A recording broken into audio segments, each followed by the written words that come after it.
Hey, what is going on, everybody? Welcome to Upkick MMA, episode 231. I am Brendan. UFC 285, Jon Jones versus Ciryl Gane, or Ciryl Gane, whichever you prefer, just went down. We're going to talk about the main card here. We're going to break down each fight, including the Alexa Grasso, Valentina Shevchenko fight. We're going to cover Shavkat Rakhmanov versus Geoff Neal, Mateusz Gamrot, Jalin Turner, and Nickal versus Jamie Pickett. That is the main card. We're going to cover all those fights here. If you're looking for the prelims, that'll be in the next video. Let's get started. If you like this stuff, real quick, before we get started, if you like this stuff, subscribe to the channel so you know the next video is coming out. 2 or 3 videos every single week breaking this stuff down. All right. Well, not much of a fight here in the main event, did we? We didn't have much of one, huh? So, Jon Jones is real good, which I think we all knew. And if you didn't know it, you're being either, I hate the word hater, but you're being dismissive of what he's accomplished.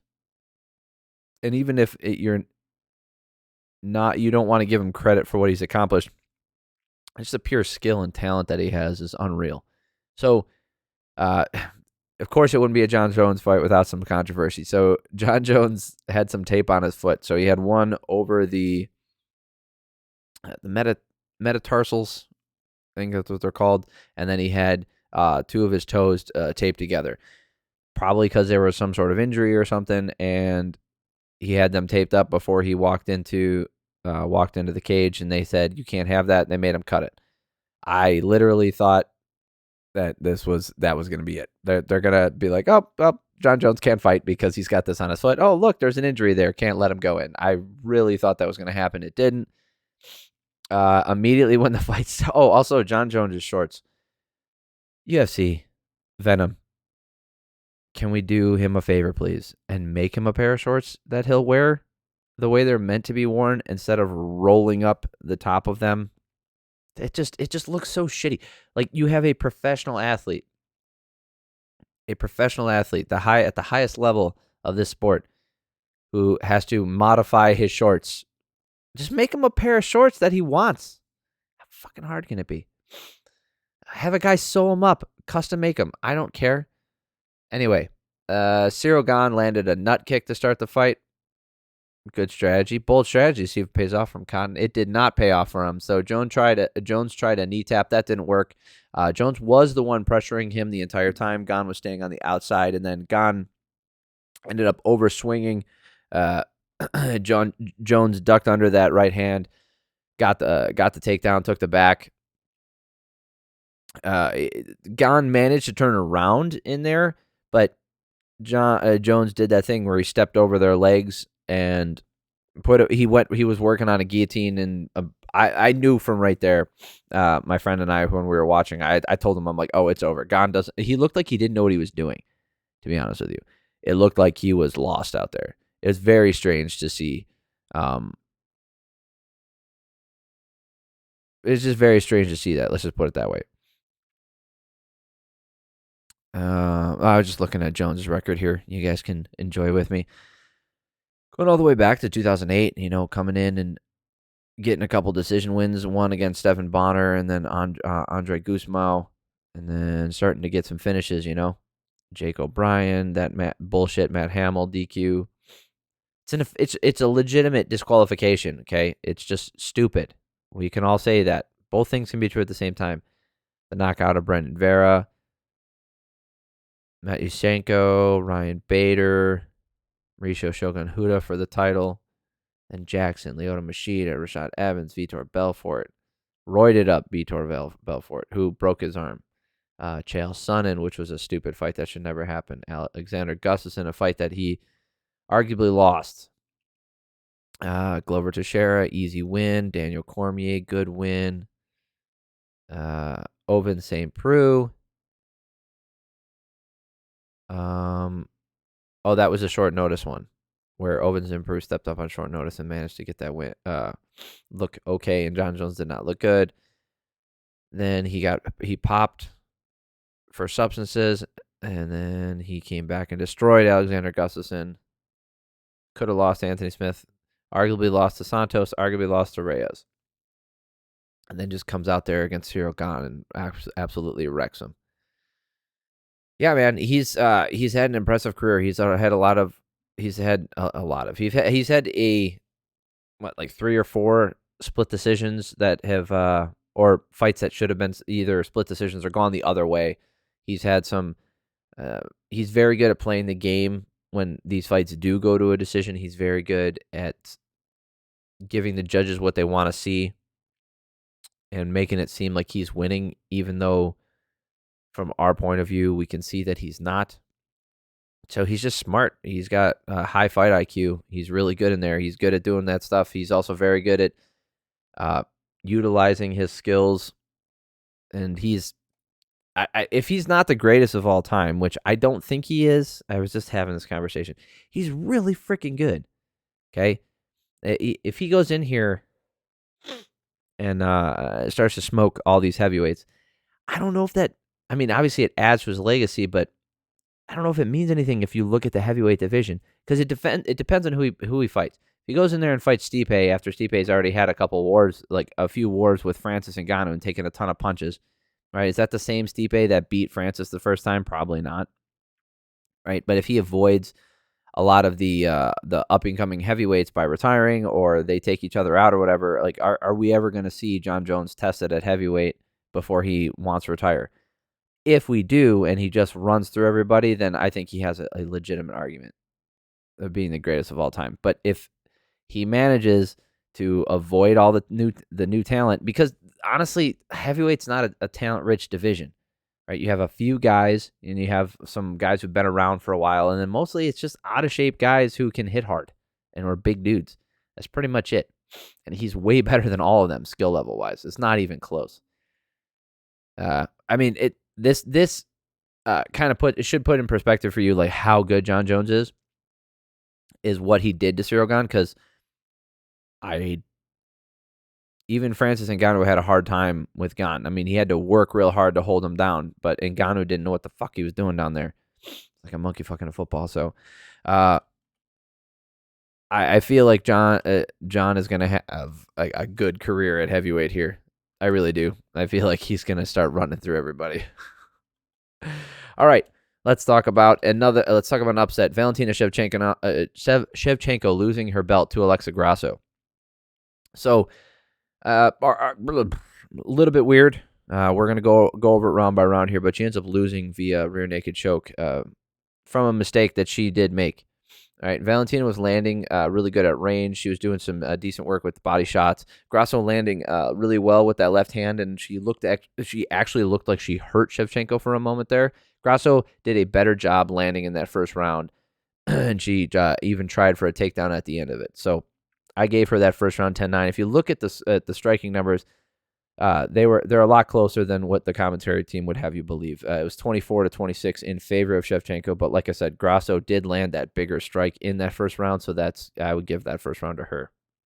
Second round, beautiful double leg from Valentina, worked her way to a crucifix position, back to side control. It was back on the feet, and it was very slow. There wasn't a ton of action in the second round. You can actually see both from the activity of the women, but more importantly, who landed more. So it was 12-7 in favor of Shevchenko.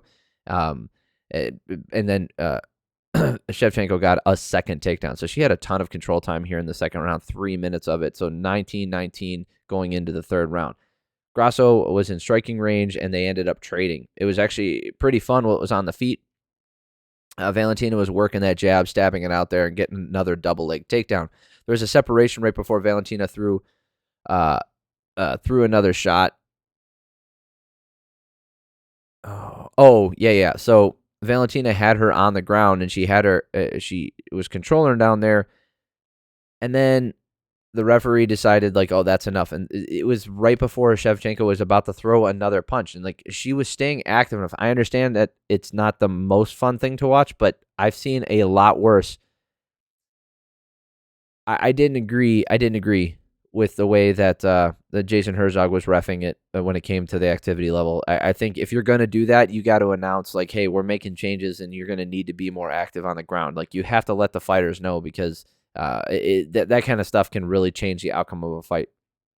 I don't think it necessarily did here. And even in the second round, Alexa kicked Valentina in the face when they're on. Oh yeah, that's the other thing is Valentina went right back in for another takedown, took her down, and then during the scramble, Grasso kicked her in the face while they were rolling while she was trying to defend and kick her off so she wouldn't get control of her. Grasso kicked Shevchenko in the face even though they were on the ground. But of course, there's no penalties for that. Anyway, 29-28 for Shevchenko going into the third. Valentina she was just working this jab really well in the fourth round. Shevchenko, like, this was the dumbest thing. She, in tight, was trying to hit a spinning heel kick or a spinning push kick to the midsection in tight, and Grasso got the back. And then I had to hear the commentary team tell me how good that back take was. Like, look how quick Valentina Shevchenko shoved her butt so far back that Grasso, was all she had to do was slightly move up, and then her body collapsed over Shevchenko's. Like, Shevchenko's backed up into her, and then that's it. That's all that happened. It's a great move on, Grasso did an excellent job capitalizing on that mistake. I'm not going to diminish that. That's fantastic. But to say that, Shevchenko didn't make a huge mistake, there was more made about the Chris Weidman spinning back kick against Luke Rockhold that cost him the title than there was about this one with Shevchenko. I think it's arguably the same. Okay. And actually, no, I would say arguably this is more egregious because Shevchenko was winning this fight, right? I don't know how the rest of this round was going to go, but she was doing fine. In fact, she was winning, and she made a mistake and paid for it. Alexa Grasso capitalized on it. I think it's good for the division to mix it up slightly, but only if Grasso can win in the rematch, because if Shevchenko gets the belt back, now we've kind of killed off some of the time for some of these other challengers. But, part of it also could just be that Shevchenko's getting a little bit older. She's been fighting for a long time. She's had the title for, how long has she had the title for? Let's look. She's had the title since 2017. So she's had the title for 6 years now. That's a long time to hold on to a belt. And she's had her last fight was the close one, right, where people were upset. So, it's, how old is she? She's, a little older than me. She's not young, right? She's getting into her mid-30s here. It's not like she's, I don't know how much more improving she's going to do physically. I think she's kind of at her peak. So when it comes to that, yeah, this is where your physicality is going to start to diminish, especially when you've been at this level and everybody's aiming at you. So I think Grasso looked great on the feet for the time that she did. I think she has a lot of work to do on the ground. I think if she can improve that stuff and keep it on the feet and tighten up some of those things, I think she can easily win a rematch against Shevchenko if Shevchenko comes out and performs the same way again. Now, if Grasso doesn't make those improvements and we see the exact same thing happen again, I think Shevchenko is going to be able to get it done. Because all she's going to do is fight more conservative. You're going to see a more boring fight, or, a boring fight until it's not, when she's aggressive, after she finds an opening and then finishes it. But great for Alexa Grasso. It's really cool to see her become champion. Shakes it up. Gotta love that kind of stuff. All right, Geoff Neal versus Shavkat Rakhmonov. All right. Okay, I am not a fair weather fan. Okay, I have video evidence that I am not a fair weather fan. I have been singing his praises since he came to the UFC. He has been excellent. This is just the first time everybody, because from what I went down a thread on Twitter the other day. Oh, it doesn't matter. I'm already halfway through the video. If you guys are looking for a particular fight, all of them are in the timestamps down below. So I was on a Twitter thread the other day, and people were commenting about how, my mental health is so much better now that I only watch pay-per-views, and ever since I watch all the fights except those crappy fight nights that they put on, and I don't watch the prelims. And I kind of realized that I'm definitely not unique. Obviously, people watch all these fights, but it's less common than I thought for a UFC or MMA fan, but more specifically in this case, a UFC fan to be familiar with a lot of the fighters, even some of the talent, because if they don't fight on a pay-per-view, many people aren't even going to see them. And I didn't even realize that. So that's kind of what's happening here, because Shavkat, I mean, in my opinion, he has shown more than enough. I mean, look at this stuff, man. Alex Oliveira, that's he got the guillotine against him. Michelle Praherish, yes. I'm not going to attempt that again. Anyway, he subbed him. Carlson Harris, that was a whatever. Neal Magny was the big one for me. That's what got him into the rankings. The way he just dismantled and dismissed Neal Magny was unreal. The fact that he, in that second round, he just made him look like a child. And with Geoff Neal here, this was such an amazing fight. We'll go through it round by round, but obviously Shavkat gets the win via, I guess you can call it a rear naked choke. I wouldn't, because that's just not the same kind of thing. But he clearly has some holes in his game. Absolutely. But he also is the real deal. The way he was able to stand in there and big brother Geoff Neal in a way that I don't see very often in the UFC. You don't see this out of a lot of new fighters who come in and they just continue. Like you saw it a little bit with Khamzat. And then when he faced his test in this division, actually, you see like, oh, I have to fight later in this round, and oh man, my gas tank, and I wasn't able to get the finish here real quick, and he got rocked and almost finished. That's pretty much it. Shavkat has kind of been flying under the radar, but basically doing the same kind of thing. He's just finishing people, showing his prowess, showing his expertise, showing how freaking good he is, and he called for a title shot, and I think he absolutely deserves it. But before we get to that, let's break it down.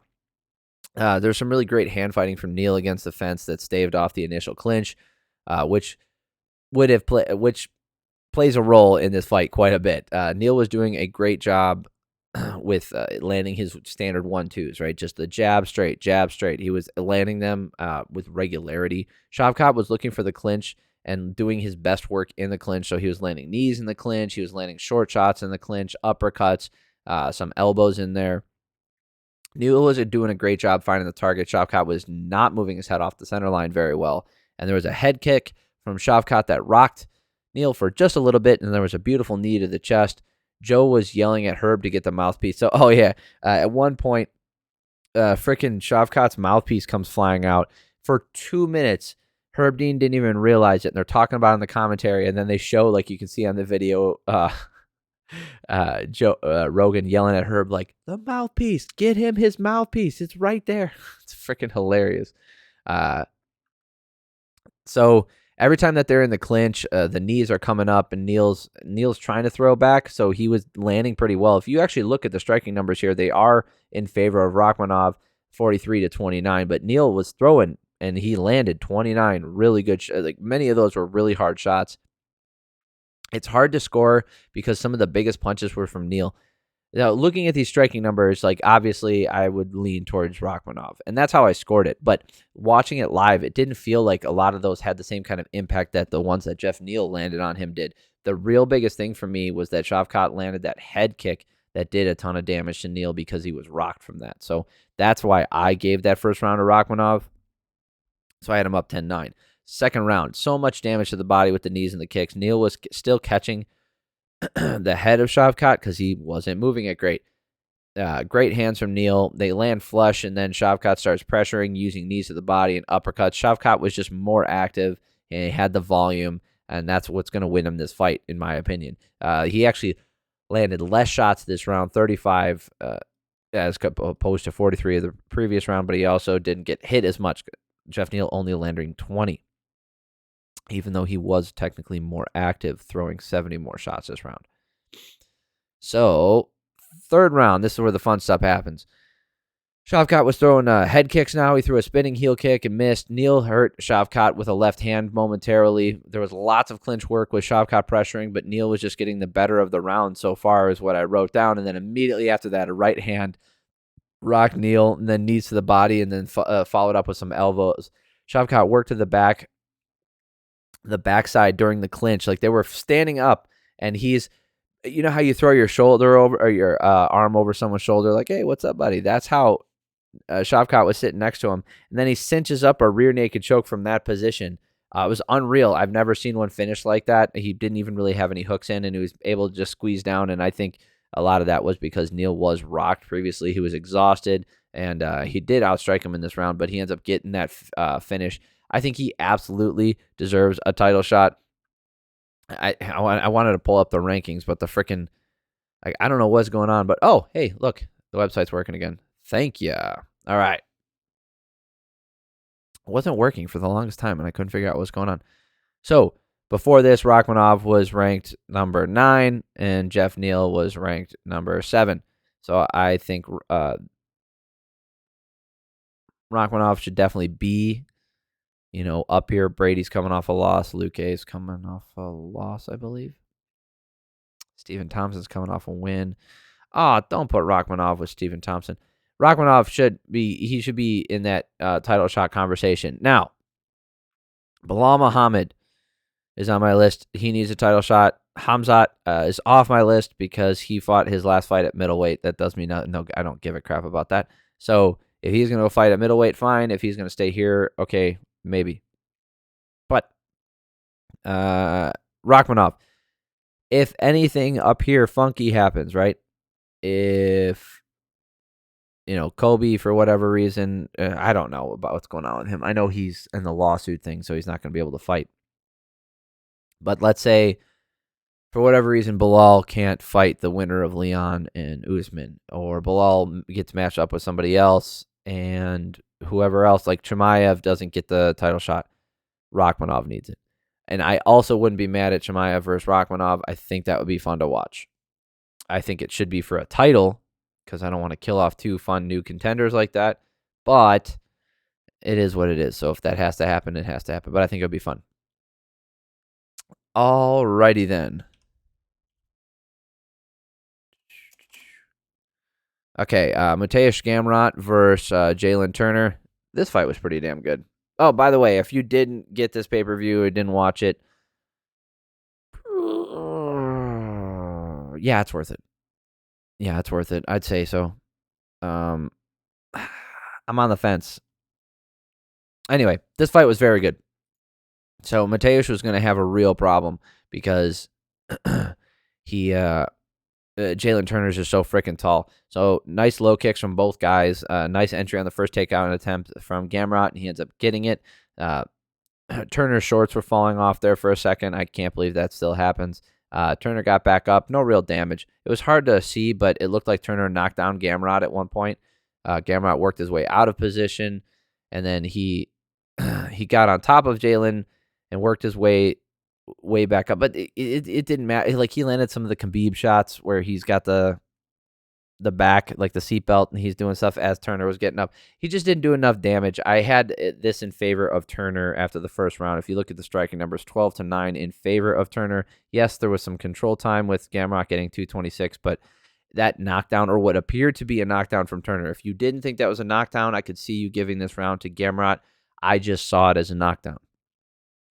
Right, and we score these live. You don't get to wait until you see 300 replays or hear about everybody else's explanation. You score it live, right? And you only get the views you get.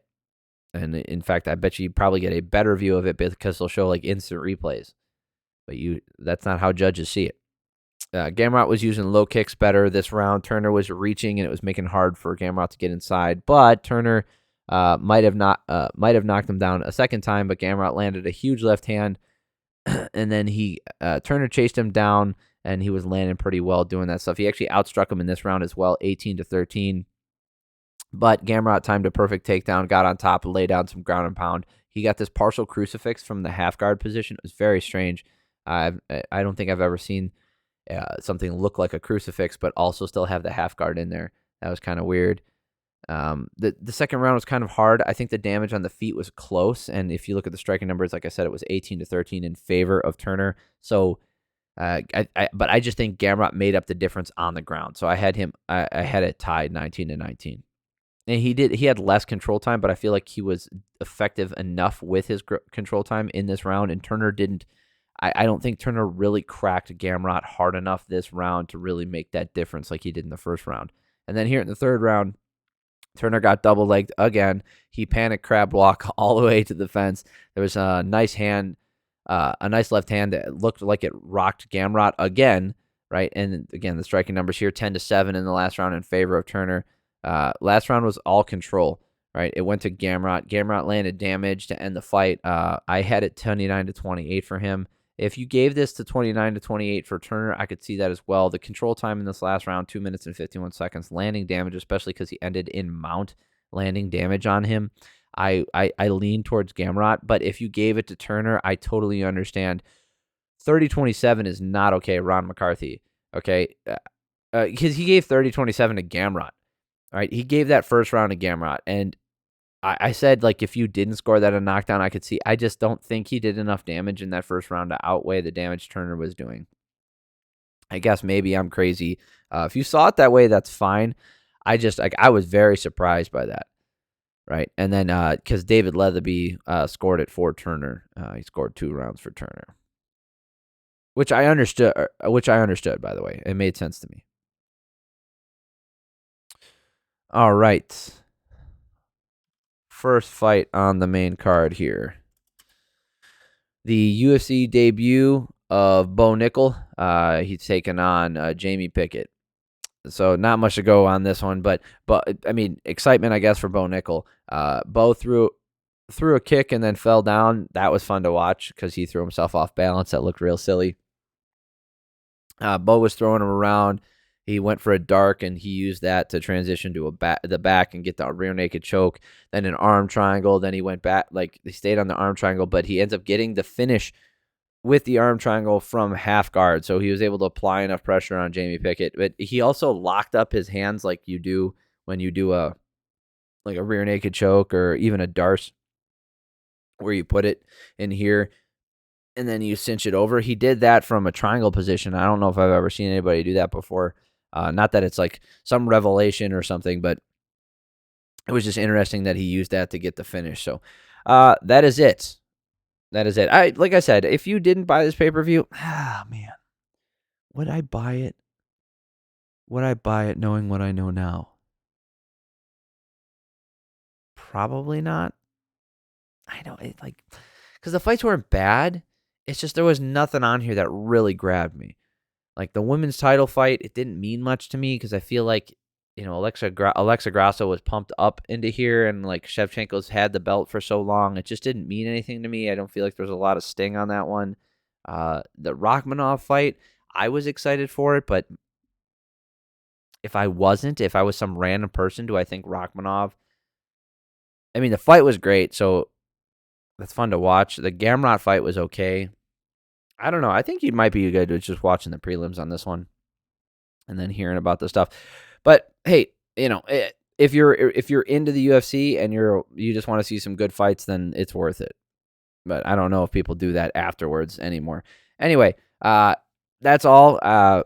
Subscribe to the channel if you like this kind of stuff. If you made it all this far and you think I deserve your subscription, go ahead and do it. That way you know when the next video is coming out. Like the video if you liked it. I really appreciate it. If you're looking for the prelims, that'll be in the next video. I might split up the early prelims and the prelims. I don't know yet. I'm going to be recording those tomorrow. So for those of you guys who made it this far, it means a lot to me. If this is the only video you watch this week, thank you so much for watching. I really appreciate it. I hope you have an amazing weekend. I hope you have an amazing week, and I love y'all.